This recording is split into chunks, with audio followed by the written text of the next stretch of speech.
The old bell above the diner door chimed softly as Mia pushed through the heavy glass entrance. Her work shoes squeaked against the black and white checkered floor, a sound she'd grown used to after months of coming here every Tuesday. The familiar smell of bacon grease and fresh coffee filled the air, making her smile despite being tired from her shift at the grocery store. Mia loved routine. It made her feel safe and grown up. Every Tuesday at exactly 3:30, she would walk the 4 blocks from Peterson's Market to Rosie's Diner, carrying her small purple purse that held exactly $8.50. Enough for chocolate chip pancakes, orange juice, and a $2 tip for Betty, the kind waitress who always remembered to bring extra syrup without being asked. The diner was quiet this afternoon, just the way Mia liked it. Mr. Henderson sat at his usual spot at the counter, reading his newspaper and nursing his 3rd cup of black coffee. The old man came here every day since his wife passed away 2 years ago. At the far end, Jenny and Paul shared a slice of apple pie, their hands touching across the table like teenagers, even though they'd been married for 40 years. Mia slid into her favorite booth by the big window. The red vinyl seat had a small tear near the edge that she always traced with her finger while thinking. From here, she could watch the cars drive by on Main Street and see the mountains in the distance. The booth felt like her own little kingdom, where nothing bad could happen. Betty appeared almost immediately, her gray hair pulled back in the same ponytail she'd worn for the past 15 years. "Hey there, honey," she said warmly, pulling out her order pad even though they both knew she wouldn't need it. "The usual today?" "Yes, please," Mia replied, carefully placing her purse on the table. She began counting out her money, laying each bill flat and arranging the quarters in neat rows. This was her favorite part, showing everyone that she could pay for her own meal with money she'd earned herself. Working at the grocery store had been the best thing that ever happened to her. Her job coach, Mrs. Riley, had helped her practice bagging groceries for weeks before she got hired. Now she worked 3 days a week helping customers and keeping the produce section organized. The manager said she was one of their most reliable employees. "I got a new job task today," Mia told Betty proudly as the waitress refilled the sugar dispenser. "Mr. Garcia is teaching me how to use the price scanner. He says I'm learning really fast." Betty smiled and patted Mia's shoulder gently. "That's wonderful, sweetheart. I bet you'll be running that whole store before long." The comment made Mia beam with pride. She practiced using the scanner in her head, imagining herself helping customers find the best deals. The diner's atmosphere was peaceful, filled with the soft sounds of cutlery clinking against plates and the distant hum of traffic outside. Mia felt completely at ease as she waited for her pancakes. She pulled out a small notebook from her purse and began writing in her careful handwriting, practicing the new words Mrs. Riley had taught her that week. The front door's bell chimed again. But this time it rang sharper, more aggressive. 3 teenagers burst through the entrance, their voices loud and obnoxious as they laughed about something on one of their phones. They looked like they'd just gotten out of school, with backpacks slung carelessly over their shoulders and that restless energy that comes from being cooped up in classrooms all day. The tallest one had bleached hair and wore a Letterman jacket that looked too big for his lanky frame. The second boy was shorter, but stockier, with a cruel smirk that never seemed to leave his face. The third one looked nervous, constantly glancing at his friends as if seeking approval for everything he did. They scanned the nearly empty diner like predators looking for entertainment. Their eyes passed over Mr. Henderson, who was too absorbed in his crossword puzzle to notice them. They glanced at the elderly couple, but something about the teenagers' body language suggested they were looking for easier prey. Then they spotted Mia. She was still focused on her notebook, carefully writing out the word independence in block letters. Her tongue stuck out slightly in concentration, a habit she'd had since childhood. The purple purse sat open beside her, revealing the neatly arranged money and a small stuffed elephant keychain that her brother had given her for her birthday. The 3 boys exchanged glances and began moving toward her table. Their footsteps seemed heavier now, more deliberate. The peaceful atmosphere of the diner began to shift, though Mia remained unaware of the approaching storm. Betty emerged from the kitchen carrying a steaming plate of golden pancakes, each one perfectly round and topped with a generous handful of chocolate chips. She'd even added a small mountain of whipped cream on the side, just the way Mia liked it. The waitress was halfway to the table when she noticed the three teenagers approaching. Something in their demeanor made Betty's stomach clench with worry. She'd worked in diners long enough to recognize trouble when she saw it. The way they moved, the way they looked at Mia, it reminded her of cats stalking a bird. Mia looked up from her notebook as a shadow fell across her table. She blinked in confusion as the three strangers stood beside her booth, their presence filling the small space with an uncomfortable tension she couldn't quite understand. "Hi," she said politely, the way her mother had taught her to greet people. "Are you here for pancakes, too?" "They make really good ones here." The boys laughed, but it wasn't the kind of laughter that made you want to join in. It was sharp and mean, like broken glass. The tall one slid into the seat across from her without asking, his friends flanking the booth like guards. Mia's smile faltered. This wasn't how things were supposed to go. Tuesday afternoons were supposed to be peaceful and predictable. These boys didn't belong in her safe space, and their presence made her hands start to shake slightly. "We're not here for pancakes," the tall one said, his voice dripping with false sweetness. "We're here to talk to you." Betty hurried over with the plate, her protective instincts kicking in. "Can I help you boys with something?" she asked firmly, setting Mia's pancakes down with perhaps more force than necessary. "We're just being friendly," the stocky one replied, though nothing about their behavior suggested friendliness. "Nothing wrong with that, is there?" Mia picked up her fork with trembling fingers, hoping that if she just focused on her pancakes, maybe the boys would leave her alone. But she could feel their eyes on her, studying her like she was some kind of curious specimen in a zoo. The nervous-looking boy kept glancing toward the door, as if he wanted to leave, but his friends seemed determined to stay. The tension in the air grew thicker, and even Mr. Henderson looked up from his newspaper, sensing that something wasn't quite right. What had started as Mia's perfect Tuesday was about to become something else entirely. The safe little world she'd built around her weekly diner. Visits was about to be shattered by three strangers who saw her differences as a source of entertainment rather than something to be respected. The chocolate chips on her pancakes began to melt slightly as steam rose from the warm breakfast. But Mia found she'd completely lost her appetite. All she wanted was for these boys to leave her alone so she could go back to practicing her words and enjoying her meal in peace. But peace was the last thing these teenagers had in mind. The tall boy with bleached hair leaned back in the booth seat like he owned the place. His name was Connor, though Mia didn't know that. What she did know was that his presence made her feel small and scared in a way she hadn't felt since starting her job at the grocery store. "So," Connor said, his voice loud enough that everyone in the diner could hear, "what's your deal? You come here by yourself a lot?" Mia tried to focus on cutting her pancakes into perfect squares, the way she always did. It was one of her little routines that made her feel calm, but her hands were shaking now, and the knife kept slipping.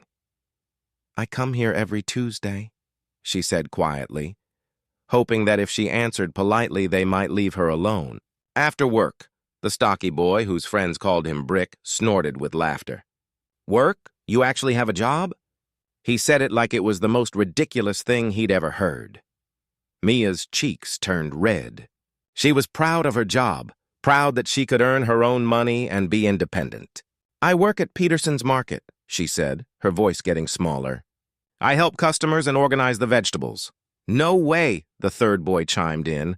His name was Austin, and he looked like he'd rather be anywhere else, but he was too afraid of his friends to speak up.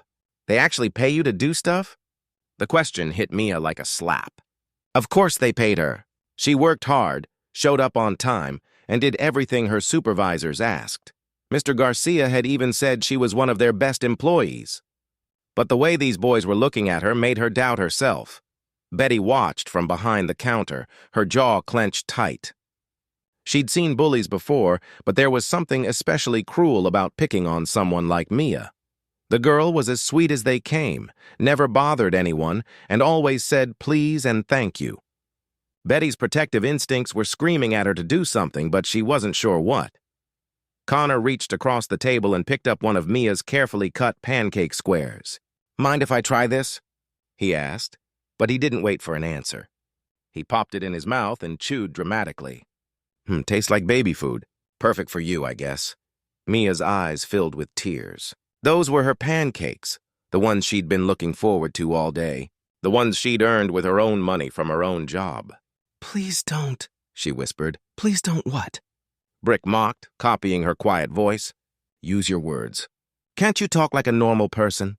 The cruelty in his voice made Mia flinch. She tried to shrink deeper into the booth, wishing she could disappear completely. This wasn't how Tuesdays were supposed to go. Tuesdays were safe. Tuesdays were predictable. Tuesdays were hers. Austin shifted uncomfortably in his seat.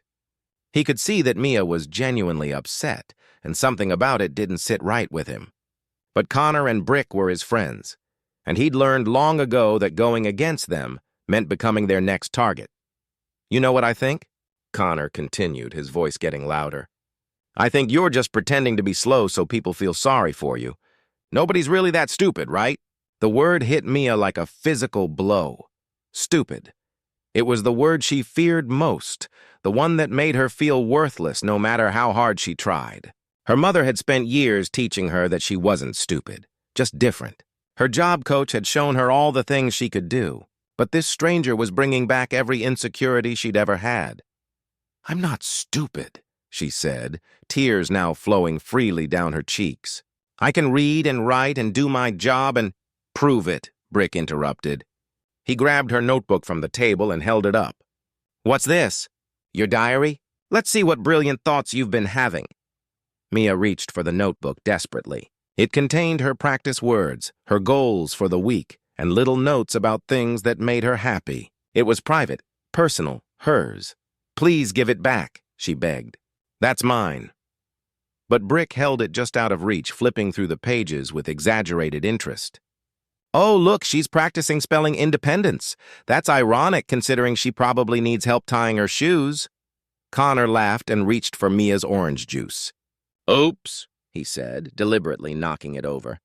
The sticky liquid splashed across the table, soaking into her notebook and dripping onto her work uniform. "Look what you made me do. You should really be more careful." The orange juice disaster was the last straw for Betty. She marched over from behind the counter, her face red with anger. "That's enough," she shouted. "You boys need to leave right now." "We're not doing anything wrong," Connor said with fake innocence. "We're just talking to our new friend here. Isn't that right, friend?" Mia was crying harder now, trying desperately to save her notebook from the orange juice. The pages were soggy and the ink was running, destroying weeks of careful practice. Her uniform was sticky and wet, and she knew she'd have to explain to her mother why she came home looking like a mess. "We paid for our meal," Brick added, though they hadn't actually ordered anything. "We have a right to sit here." Mr. Henderson had put down his newspaper and was watching the scene with growing concern. The elderly couple had stopped eating their pie, their faces filled with disgust at what they were witnessing. But nobody seemed to know how to help. Austin finally found his voice, though it was barely a whisper. "Maybe we should just go," he suggested to his friends. "This isn't cool anymore." "Shut up, Austin," Connor snapped. "Nobody asked you." He turned back to Mia, who was still frantically trying to clean up the mess. "You know what your problem is? You think you belong in places like this with normal people, but you don't." The words were like poison, seeping into Mia's heart and making her feel smaller than ever. She'd worked so hard to be independent, to prove that she could take care of herself. But these boys were making her feel like all that effort was worthless. Betty grabbed a handful of napkins and started helping Mia clean up, shooting death glares at the three teenagers. "I said get out," she repeated, her voice shaking with rage. "Before I called the police, for what?" Connor challenged. "We haven't broken any laws. We're just having a conversation." But even as he said it, something in his expression suggested he knew they'd crossed a line. The other customers were staring at them with obvious disapproval, and the atmosphere in the diner had turned hostile. Mia looked up at Betty with tears streaming down her face. "I just wanted to eat my pancakes," she said in a broken voice that made even Austin feel sick to his stomach. The three boys finally stood up, sensing that they'd pushed things as far as they could. Connor tossed a crumpled dollar bill on the table like he was doing them a favor. "Thanks for the entertainment," he said coldly. As they walked toward the door, Brick knocked over the salt shaker just to be mean. The white crystals scattered across the floor, adding insult to injury. The bell above the door chimed as they left, but this time it sounded different to Mia. Not welcoming, but final. Like the closing of a chapter she'd never wanted to read. Betty sat down beside her in the booth, putting a motherly arm around her shoulders. "Those boys are gone now, honey. You're safe." But Mia didn't feel safe anymore. Her special place, her Tuesday sanctuary, had been violated by three strangers who saw her as entertainment rather than a person. The damage they'd done went far beyond spilled orange juice and ruined notebooks. As she sat there crying in Betty's arms, Mia wondered if she'd ever feel brave enough to come back to the diner again. Some wounds, she was learning, cut much deeper than others.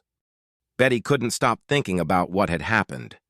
Even after helping Mia clean up and making sure she got safely to her bus stop, the image of those three boys tormenting, that sweet girl kept playing over and over in her mind like a broken record. She'd worked at Rosie's Diner for 15 years and had seen all kinds of people come through those doors. Truckers who hadn't showered in days, angry customers complaining about cold coffee, even the occasional drunk who stumbled in looking for a fight. But she'd never seen anything as cruel as what those teenagers had done to Mia. The worst part was how helpless she'd felt. Sure, she'd told them to leave, and eventually they did. But by then the damage was already done. Mia's confidence had been shattered, her safe space violated, and her notebook ruined. Betty felt like she should have done more, acted faster, been braver. As she wiped down tables and refilled salt shakers, Betty's anger grew. Those boys thought they could just walk into her diner and hurt someone who couldn't defend herself. They thought there would be no consequences for their actions. Well, they were about to learn differently. Betty's nephew, Tony, worked at Murphy's auto shop just 2 blocks down Main Street. She'd practically raised the boy after his father died in a car accident when Tony was 12.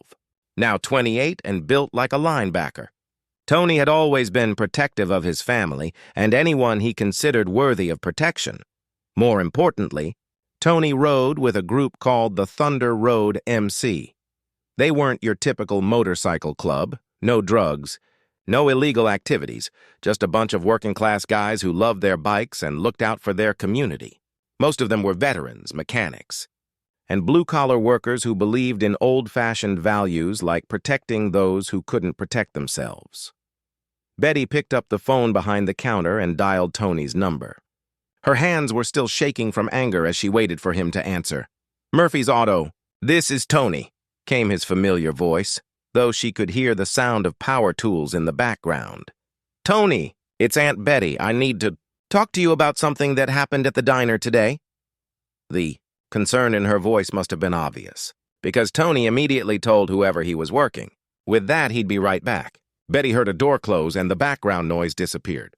"What's wrong, Aunt Betty? Did someone give you trouble?" Betty took a deep breath and told him everything. About Mia's weekly visits, how sweet and hard-working she was, and what those 3 bullies had done to her.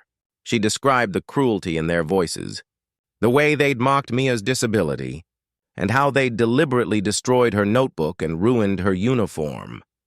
By the time she finished, Tony was silent on the other end of the line. But Betty could practically feel his anger radiating through the phone. "Do you know who these kids are?" Tony asked, his voice dangerously quiet. "I think the tall one goes to the high school. Bleached hair, Letterman jacket. The other 2 were with him. They looked like they thought they owned the world." Tony was already formulating a plan. "I'm going to make some calls, Aunt Betty. This isn't right, and it's not going to happen again." "Tony, I don't want you getting in trouble. Don't worry about me. You just take care of that girl next Tuesday. Make sure she knows she's got people looking out for her." After hanging up, Tony immediately called his club president, a man everyone called Bear. At 52, Bear was a former Marine who'd served 3 tours overseas before coming home and starting his own construction company. He'd founded Thunder Road MC as a way for local veterans and working men to find brotherhood and purpose. Bear listened to Tony's story with growing anger. As someone who'd seen enough cruelty in war zones overseas, he had zero tolerance for bullies who picked on innocent people at home. "You know what we need to do," Bear said after Tony finished. "Get on the phone and call the others. Tell them we're having an emergency meeting at the shop in an hour."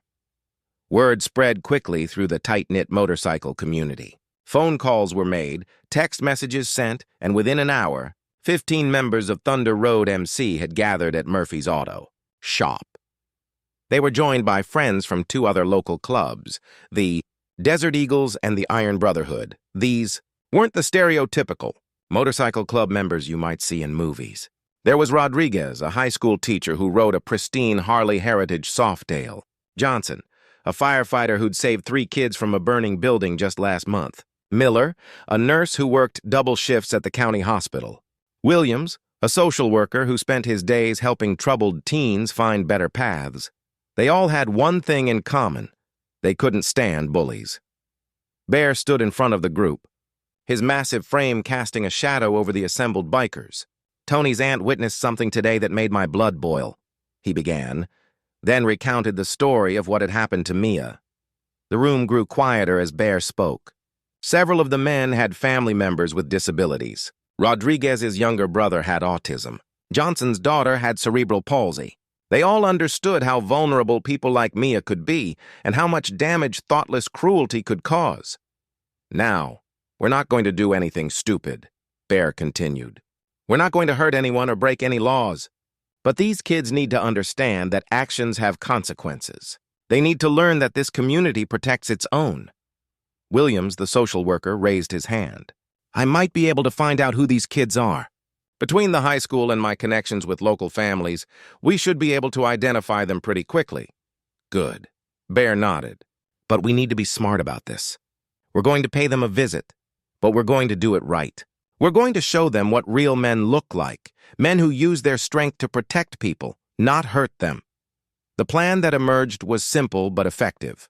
They would identify the 3 bullies, then pay a visit to each of their homes. Not to threaten or intimidate, but to have a conversation about respect, empathy, and what it meant to be a decent human being. Rodriguez volunteered to reach out to his contacts at the high school. As a teacher, he knew most of the students and staff. A few phone calls later, he had the names and addresses of all 3 boys. Connor Matthews lived in a nice house on Elm Street with his divorced mother, who worked 2 jobs to keep up with the mortgage payments. Austin Cooper came from a military family. His father was deployed overseas, and his mother was struggling to manage 3 kids on her own. Brick Wilson lived with his grandparents after his parents lost custody due to drug problems. Interesting, Bear mused as he looked at the information. Sounds like these kids might have some problems of their own. That doesn't excuse what they did, but it explains some things. The bikers spent the next hour discussing their approach. They would visit each boy's home with their parents present. They would explain what had happened and why it was unacceptable. They would make it clear that Mia was now under their protection, and any future harassment would not be tolerated. But more than that, they would try to reach these kids on a human level. They would talk about what it meant to be strong, what it meant to be a man, and how real strength came from lifting people up, not tearing them down. As the sun began to set, the bikers prepared to mount up. 15 Harleys, Indians, and custom choppers lined up outside Murphy's auto shop, their chrome gleaming in the fading light. Bear climbed onto his massive Road King and looked back at his brothers. "Remember, we're not the bad guys here. We're the good guys. Let's make sure these kids understand the difference." The engines roared to life, filling the evening air with the distinctive rumble of American-made motorcycles. As they pulled out onto Main Street in formation, several people stopped to watch. The sight of so many bikers riding together was unusual in their small town, but these weren't outlaws or troublemakers. They were fathers, brothers, teachers, and public servants who had decided that enough was enough. They were proof that sometimes, when good people stand together, they can make a real difference. The ride to Elm Street took only 5 minutes, but it felt like the beginning of something much bigger. Something that would show 3 misguided teenagers that their actions had consequences, and teach an entire community what it looked like when people chose to protect rather than prey upon the vulnerable. As they turned onto Connor's street, Bear couldn't help but think about Mia, probably at home now, wondering if she'd ever feel safe enough to return to her beloved diner. Well, they were about to make sure she would. The rumble of 15 motorcycles rolling down Elm Street sounded like distant thunder. Neighbors came out of their houses to see what was happening, some worried, others curious. In a small town like theirs, you didn't often see that many bikers traveling together. Connor Matthews was in his driveway, washing his beat-up Honda Civic and listening to music through his earbuds. He was still feeling good about what had happened at the diner earlier, bragging to himself about how funny it had been to mess with that weird girl. He didn't notice the motorcycles at first, too focused on scrubbing a stubborn spot off his windshield. Then the engines grew louder, and one by one the bikes turned into his street. Connor looked up, confused at first, then increasingly nervous as more and more motorcycles appeared. When they began pulling up in front of his house, his stomach dropped like a stone. Bear shut off his engine and removed his helmet, his gray hair catching the evening light. He was an imposing figure even without trying to be. 6 feet 2 inches of solid muscle with arms covered in military tattoos that told the story of 3 tours overseas. But his eyes weren't angry or threatening. They were calm, determined, and somehow that made him even more intimidating. Connor's mother, Linda, came running out of the house when she heard all the noise. She was a thin woman in her 40s who worked double shifts as a nurse to support her son after her divorce. The sight of so many bikers in her driveway terrified her. "Can I help you?" she asked, her voice shaking as she moved protectively toward Connor. Bear approached slowly, his hands visible and non-threatening. Behind him, the other bikers remained by their motorcycles, engines off, showing they weren't looking for trouble. "Ma'am, my name is David, but folks call me Bear. We're from Thunder Road Motorcycle Club, and we need to have a conversation with your son about something that happened today." Linda looked back and forth between the massive biker and her son, who had gone completely pale. "What kind of conversation?" "Connor, what did you do?" Bear's voice remained calm and respectful. "Earlier today, your son and 2 friends went to Rosie's Diner on Main Street. They spent about 20 minutes tormenting a young woman with a disability. They mocked her, destroyed her personal belongings, and made her cry." Connor tried to speak up. "That's not what happened." "Son," Bear interrupted, his voice carrying the authority of someone used to being obeyed, "I'd suggest you listen more and talk less right now." Linda's hand flew to her mouth in horror. She'd raised Connor to be better than that.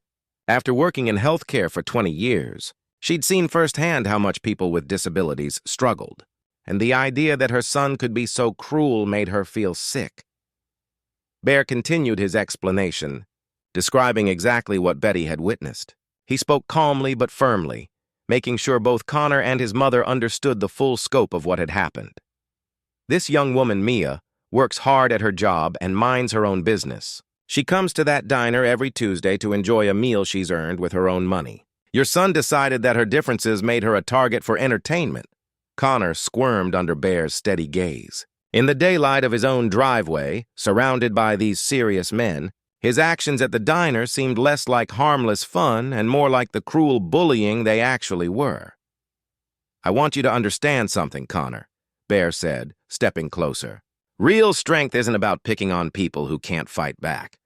Real strength is about protecting those people. These men behind me, they're teachers, firefighters, nurses, mechanics. They use their strength to build up their community, not tear it down."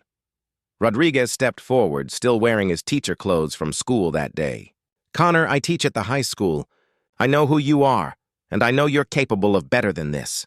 But what you did today was the act of a coward, not a man." The words hit harder than any physical blow could have. Connor had always prided himself on being tough, on being someone others looked up to. But standing here in front of these real men, he felt like a child who'd been caught doing something shameful.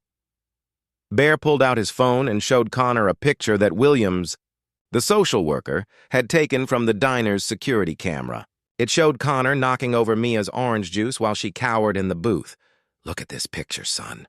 Look at her face. Does this make you feel proud?" Does this make you feel like a man? Connor stared at the image and felt his stomach turn. In the photo, Mia looked so small and scared, her eyes wide with confusion and hurt. For the first time, Connor saw the situation from her perspective, and he didn't like what he saw. Linda was crying now, embarrassed and angry at her son's behavior. Connor, how could you do something like this? I raised you better than this. Bear knelt down to Connor's eye level, making the conversation more personal. Your mother works hard to give you a good life. She helps people for a living, tries to make the world a better place. And you repay that by going out and hurting innocent people? The weight of disappointment from all these adults was crushing.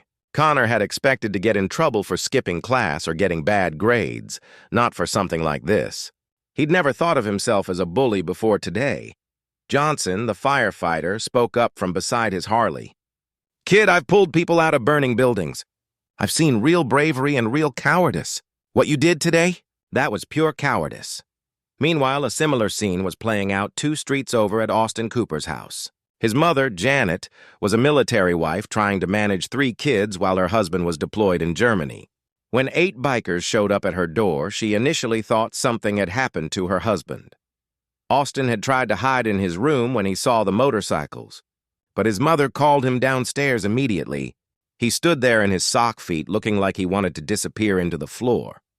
Miller, the nurse, led this conversation. As someone who worked with special needs patients regularly, he was particularly passionate about Mia's situation. Austin, your father is overseas right now, serving his country and protecting people who can't protect themselves. How do you think he'd feel knowing his son spent his afternoon tormenting a disabled girl for fun? The question hit Austin like a punch to the gut. His father was his hero, a career soldier who'd always taught him about honor, duty, and protecting those who needed protection. The thought of disappointing his dad was worse than any punishment his mother could give him. I didn't want to do it, Austin said quietly, tears starting to form in his eyes. Connor and Brick said I was being a baby if I didn't go along with it. And what do you think now? Miller asked. Do you think being kind to someone makes you a baby? Or do you think hurting innocent people makes you tough? Austin's mother listened in growing horror as the bikers explained what had happened. She thought about her husband, risking his life overseas to protect innocent people, while their son was at home bullying innocent people. The irony was devastating. At Brick Wilson's house, the conversation was more complicated. His grandparents, who'd taken him in after his parents' drug problems destroyed their family, were heartbroken to learn what their grandson had done. Bear himself handled this visit, recognizing that Brick's anger and cruelty probably came from his own pain and abandonment. But that didn't make his actions acceptable. Son, I know you've been through some tough times. That doesn't excuse what you did, but I understand that hurt people sometimes hurt other people. The question is, what kind of man do you want to become? Brick's grandmother was crying as she listened to the story. She'd worked so hard to give him a stable home, to teach him right from wrong. The idea that he could be so cruel to someone innocent broke her heart. By the time the bikers finished their visits, all 3 boys had been forced to confront the reality of their actions. They'd seen how their behavior looked to real adults, real men who lived by codes of honor and respect. But the bikers weren't done yet. Bear had one more stop to make, back to Rosie's diner, where he wanted to check on Betty and make sure she felt supported in what was sure to be a difficult time for everyone involved. As the motorcycles rumbled back toward Main Street, 3 teenagers sat in their respective homes, thinking about what it really meant to be strong, and wondering how they could possibly make things right with a girl they'd never bothered to see as a real person until today. Tuesday morning came too soon for Mia. She'd spent the entire week dreading this day, lying awake at night thinking about those 3 boys and their cruel laughter. Her mother had noticed she was quieter than usual, picking at her dinner and spending more time alone in her room. But Mia hadn't told her what happened at the diner. She was too embarrassed, too afraid her mother might not let her go out alone anymore. Work at Peterson's Market felt different that morning. Mia went through the motions of organizing vegetables and helping customers, but her heart wasn't in it. Mr. Garcia noticed she seemed sad and asked if she was feeling okay, but she just nodded and said she was fine. As 3 o'clock approached, Mia stood at the bus stop feeling sick to her stomach. Part of her wanted to just go home, skip the diner completely, and never risk seeing those boys again. But another part of her, the part that had worked so hard to become independent, refused to let them take away something she loved. The bus ride to Main Street felt longer than usual. Mia pressed her face against the window, watching the familiar buildings go by. When Rosie's diner came into view, she almost stayed on the bus. But at the last second, she gathered her courage and got off. The bell above the door chimed as she entered, and immediately she felt eyes on her. But these weren't the cruel stares of last week. Betty rushed over from behind the counter, her face lighting up with genuine relief. "Oh, honey, I'm so glad you came back," Betty said, wrapping Mia in a warm hug. "I was worried those awful boys might have scared you away forever." Mia hugged her back, feeling some of the tension leave her shoulders. "I almost didn't come," she admitted quietly. "But this is my place. I didn't want them to take it away from me." Betty smiled proudly. "That's exactly the right attitude. Come on, your booth is waiting for you."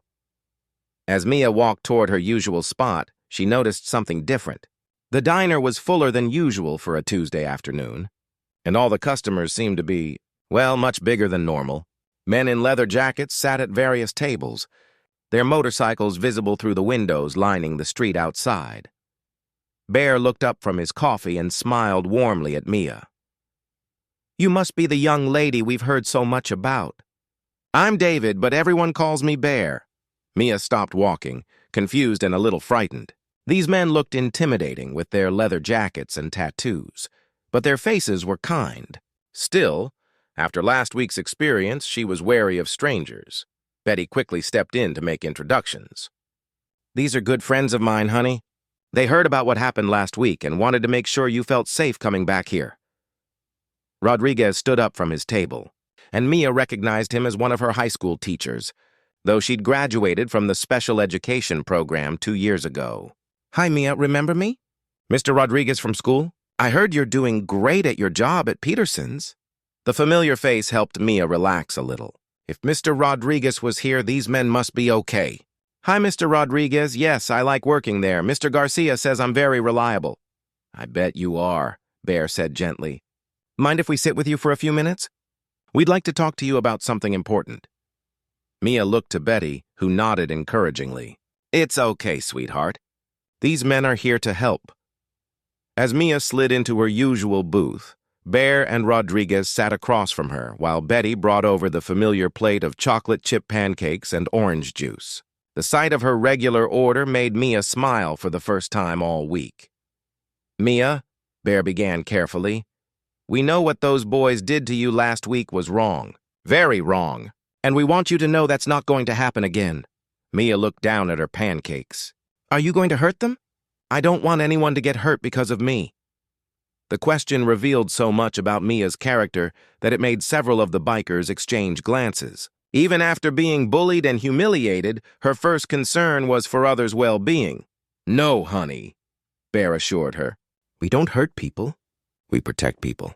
Those boys needed to learn some important lessons about how to treat others, and we made sure they learned them. But nobody got hurt." Rodriguez leaned forward.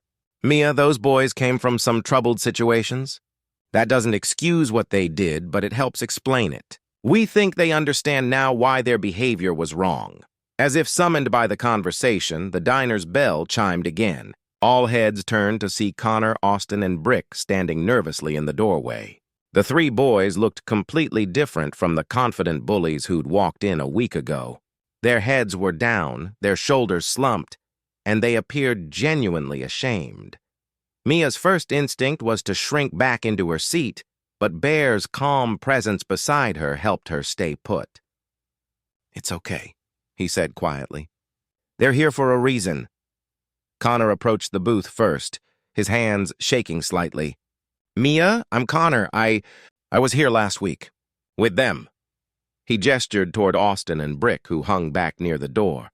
Mia nodded but didn't speak. She remembered Connor clearly. He was the one who'd knocked over her orange juice and called her names. "I came to say I'm sorry," Connor continued, his voice barely above a whisper. "What we did was wrong. Really, really wrong. You didn't deserve any of that.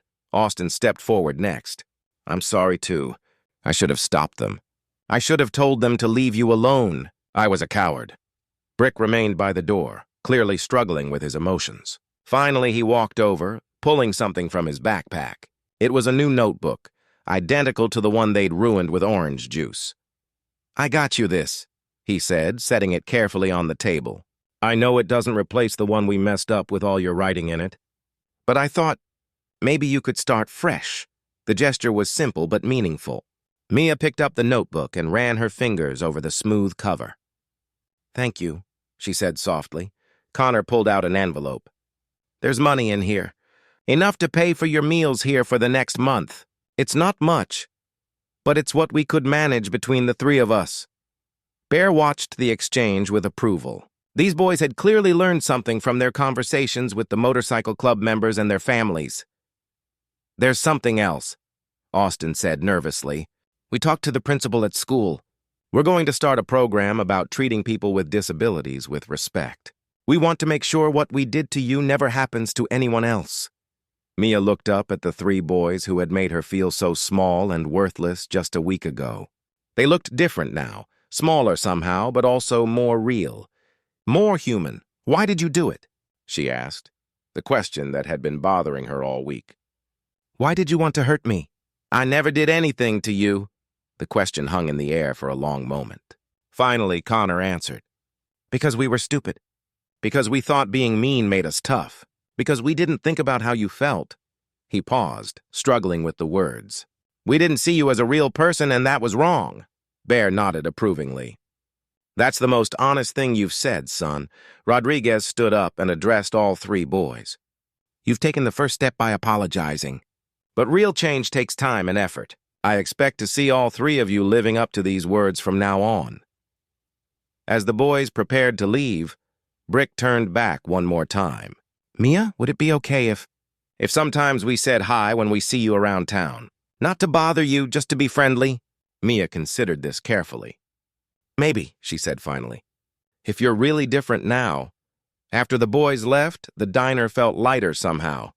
Mia began eating her pancakes, and for the first time in a week, they tasted as good as they always had. Bear smiled at her. You know, Mia, what you just did took a lot of courage. Forgiving people who hurt you isn't easy. My mom always says everyone deserves a second chance, Mia replied, but only if they really mean it. Johnson, the firefighter, spoke up from across the diner. Mia, we were wondering if you'd like to come to our motorcycle club's charity event next month. We're raising money for the Special Olympics. We could use someone with your experience to help us make sure we do it right. Mia's eyes widened with excitement. Really? You want me to help? Absolutely, Bear said. We've learned a lot about you this week. You're exactly the kind of person we want on our team. As the afternoon wore on, more bikers came by to introduce themselves to Mia. She learned that Miller worked at the hospital where her dentist had an office. Williams helped kids in the foster care system. Rodriguez had a brother with autism. For the first time in her life, Mia felt like she was part of something bigger than herself. These tough-looking men with their motorcycles and leather jackets had welcomed her not despite her differences, but because of who she was as a person. When it was time to leave for her bus, Bear walked her to the stop. Mia, I want you to know something. You've got a whole family now that you didn't have before. If anyone ever bothers you again, you just call us. But more than that, we want to be your friends. As Mia boarded her bus, she waved goodbye to the bikers still gathered outside the diner. Her Tuesday routine had been forever changed, but in the best possible way. She'd learned that sometimes the scariest-looking people could be the kindest, and that standing up for yourself didn't always mean standing alone. The notebook Brick had given her sat in her purse, waiting for new words, new dreams, and new stories. As the bus pulled away from the diner, Mia smiled and began planning what she'd write on the first page. Today, I learned what family really means.